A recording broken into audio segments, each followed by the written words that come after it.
कॅपमध्ये काही नाही होत.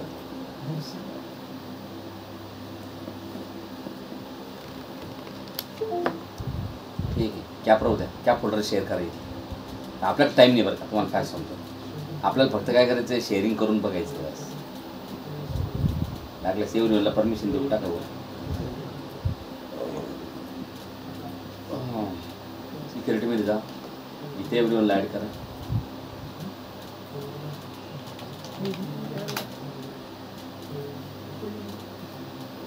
पाऊस जाणतं का बरोबर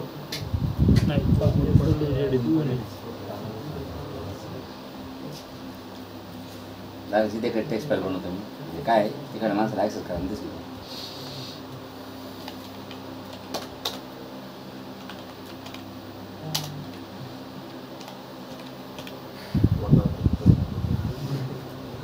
हेच धरा लवकर. अजून एखादं फोल्डर बनवायचं घेतं.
चला तर DC-101 हा आपला काय आता याला DFS बनवायचं आपल्याला. याच्यावरती पण एका दोन फोल्डर शेअर करू आपण. याच्यात आहेच फोल्डर शेअर, तर त्याच्यावरती भरपूर फोल्डर शेअर आपल्याकडं. याच डेटा एक शेअर आहे, डेटा पण एक शेअर आहे ना, डेटा फोल्डर पण शेअर आहे. हां हां शेअर बस झाली. म्हणजे इथे किती फोल्डर शेअर पहा. DC-101 वर डेटा, यस डेटा आणि प्रोफाईल्स. प्रोफाईल्सवाला घेऊ शकतो. आणि समजा वरती DC-102 वर काय आहे, दोन आहे. एक आपण परचेस. चला तर काम करा. आता इथे DFS टाका. DC-101 वर DFS टाका.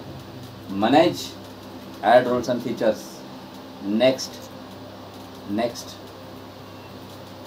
File and storage services role.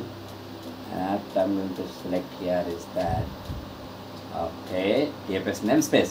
मग तुम्ही DFS namespace घेऊ शकता, DFS रिप्लिकेशन घेऊ शकता. DFS रिप्लिकेशन म्हणजे तुम्ही दोन DFS सर्व्हर जर बनवले त्याच्यामध्ये रिप्लिकेशन करायचं, काय गरज नाही. ठीक आहे,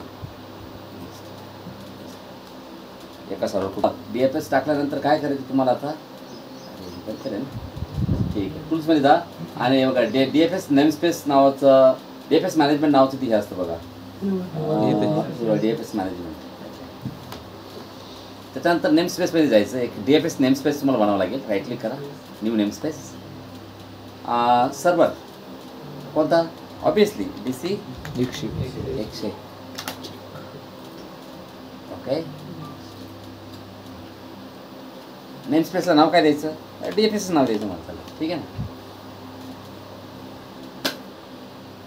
डोमेन बेस. आता बघा दोन टाईपचे DFS namespace, stand alone and domain base. तर फरक काय, तुम्ही जर डोमेन बेस जर DFS नेमस्पेस जर बनवला तर त्याला क्लायंट मशीनवरून असा ॲक्सेस करावं लागेल तुम्हाला, $admin.com/DFS. आणि तुम्ही जर स्टँड अलोन जर बनवला तर तुम्हाला क्लायंट मशीनवरून असा ॲक्सेस करावं लागेल $DC1/DFS. बघा तुम्हाला कसं ॲक्सेस करायचं. डोमेन बेस ॲक्सेस करता असं.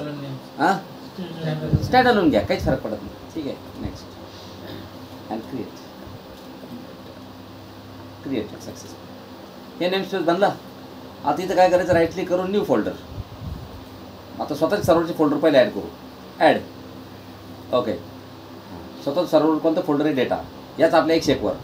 ओके, इथं नाव द्या आपल्याला, जे फोल्डरचं नाव तेच नाव द्या. बरोबर आहे की डेटा झालं. त्याच्यानंतर अजून एक बनवू आपण न्यू फोल्डर. त्याच्यानंतर येस डेटा आपला आहे ना, ॲड.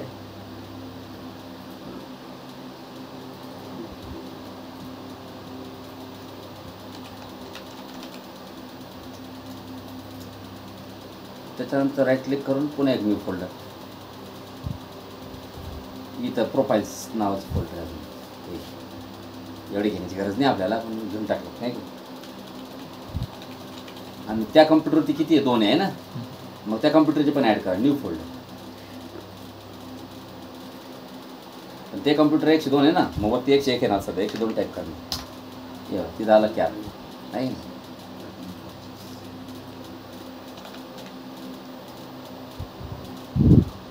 पुन्हा एक न्यू फोल्डर. आता कोणतं दुसरं परचेस ॲड करा.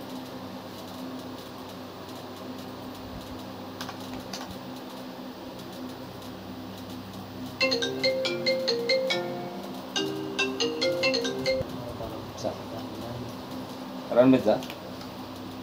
आणि आता बघा DC एक्सेक नका ॲक्सेस करू, कारण DC एक्सेक ॲक्सेस केलं तुम्हाला फक्त काय ॲक्सेस होणार आहे, तुम्हाला फक्त DC एक्सेकचे फोल्डर ॲक्सेस होणार आहे. पण आपल्याला ते आता आपल्याकडे 2च सर्व्हर होते, पण तुमच्याकडे जर असेल तर 15 सर्व्हर असेल तर कंपनीत असणारच आहे ना. मग आपण काय करायचं, DC /DC101 आणि काय देत आपण FS. बघा तुम्हाला सगळे शेअर फोल्डर दाखवते आहे का, शॉर्टकट म्हणून दाखवत पहा. Cap, data, profiles, purchase, test data. आता तुम्ही सांगा, येस डेटा तर तुमच्या DC101 वर आहे की नाही. तुम्ही बॅक जा, परचेस कुठे आहे, DC 102 वर आहे.